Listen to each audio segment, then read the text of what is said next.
আচরণ যাতে না করি, যাতে ওর কষ্ট না হয়, আমরা যেন এটা খেয়াল রাখি।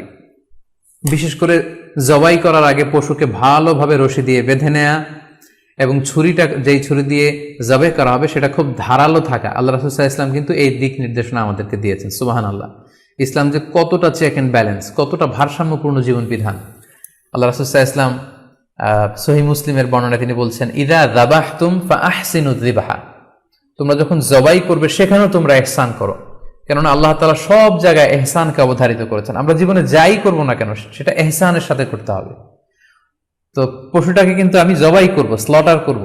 আল্লাহ রাসূল সাল্লাল্লাহু আলাইহি ওয়াসাল্লাম বললেন, যখন স্লটার করবে, জবাই করবে, তখনও সেটার প্রতি ইহসান করে তোমরা জবাই করো না। ওয়া ইযা যাবাহতুম ফাআহসিনুয যিবহা, সেক্ষেত্রেও তোমরা সফট হার্টেড হও, সেটাকে ইহসানের সাথে জবাই করো। কিভাবে ইহসানের সাথে জবাই করবে?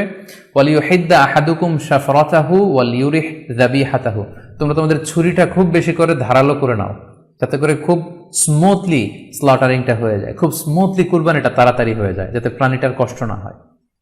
আমরা প্রায়ই আমাদের বেখেয়ালে বা অবহেলাবশত কুরবানির পশু ট্রাক থেকে নামানো, হাট থেকে নিয়ে আসা, এমনভাবে আমরা কুরবানির পশুর সাথে ট্রিট করি, এতে করে কিন্তু অনেক অমানবিক আচরণ আমাদের দ্বারা প্রকাশ পেয়ে যায়।